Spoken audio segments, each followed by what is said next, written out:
Hi friends, welcome to my channel. ಇವತ್ತು ನಾನು ಮೊಳಕೆ ಕಾಳಿಂದ ಹೇಗೆ ಸಲಾಡ್ ಮಾಡೋದು ಅಂತ ತೋರಿಸ್ತೀನಿ. ಇದು ಹೈಲಿ ಪ್ರೋಟೀನ್ ಹೆಸರು ಕಾಳು ಆಗಿರೋದ್ರಿಂದ ತುಂಬ ಪ್ರೋಟೀನ್ ಇರುತ್ತೆ. ಹಾಗೂ ಡಯಾಬಿಟಿಸರ್ಗೂ ತುಂಬ ಕ್ರೇವಿಂಗ್ಸ್ ಆಗ್ತಿರುತ್ತಲ್ಲ, ಆಗ ಈ ರೀತಿ ಮಾಡ್ಕೊಂಡು ತಿನ್ನೋದ್ರಿಂದ ಅವ್ರಿಗೆ ಶುಗರ್ ಲೆವೆಲ್ ಕೂಡ ಕಡಿಮೆ ಆಗುತ್ತೆ. ಮತ್ತು ವೆಯ್ಟ್ ಲಾಸ್ ಮಾಡೋರ್ಗೂ ಕೂಡ ಇದು ತುಂಬ ಹೆಲ್ಪ್ ಆಗುತ್ತೆ. ಎಲ್ಲ ಏಜ್ ಅವ್ರಿಗೂ ಈ ಸಲಾಡ್ ತುಂಬ ಇಷ್ಟ ಆಗುತ್ತೆ. ತುಂಬಾ ಹೆಲ್ತ್ ಬೆನಿಫಿಟ್ಸ್ ಇದೆ. ಬನ್ನಿ ಹೇಗೆ ಮಾಡೋದು ಅಂತ ನೋಡೋಣ.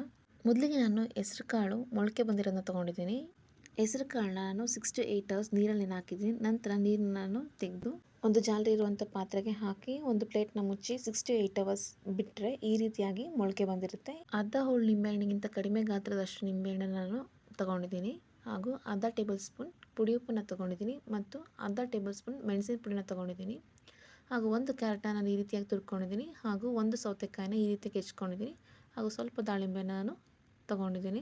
ನಾನಿಲ್ಲಿ ಯಾವುದೇ ರೀತಿ ಡ್ರೈ ಫ್ರೂಟ್ಸ್ನ ಹಾಕಿಲ್ಲ. ನೀವು ಬೇಕಿದ್ದರೆ ಡ್ರೈ ಫ್ರೂಟ್ಸ್ಗಳಾದ ಒಣ ದ್ರಾಕ್ಷಿನ ಹಾಕೋಬೋದು ಮತ್ತು ಹಸಿ ಮೆಕ್ಕೆಜೋಳನ ಕೂಡ ನೀವು ಬೇಯಿಸ್ಕೊಂಡು ಹಾಕೋಬೋದು. ಅರ್ಧ ಟೇಬಲ್ ಸ್ಪೂನಷ್ಟು ಮೆಣಸಿನ ಪುಡಿನ ಹಾಕ್ಕೊತಿದ್ದೀನಿ ಮತ್ತು ಅರ್ಧ ಟೇಬಲ್ ಸ್ಪೂನಷ್ಟು ಪುಡಿ ಉಪ್ಪನ್ನು ಹಾಕ್ಕೊತೀನಿ. ಹಾಗೂ ಸ್ವಲ್ಪ ನಿಂಬೆಹಣ್ಣಿನ ರಸನ ಹಾಕ್ಕೊತಿದ್ದೀನಿ. ನಂತರ ಹೆಚ್ಚಿಟ್ಕೊಂಡಿರೋ ಅಂಥ 2 ಟೇಬಲ್ ಸ್ಪೂನ್ ಸಂಬಸಪ್ಪನ್ನ ಹಾಕ್ಕೊತಿದ್ದೀನಿ. ಇವಾಗ ನಾನು ಒಂದು ಸ್ಪೂನ್ ಸಹಾಯದಿಂದ ಎಲ್ಲವನ್ನು ಚೆನ್ನಾಗಿ ಮಿಕ್ಸ್ ಮಾಡ್ಕೊತೀನಿ.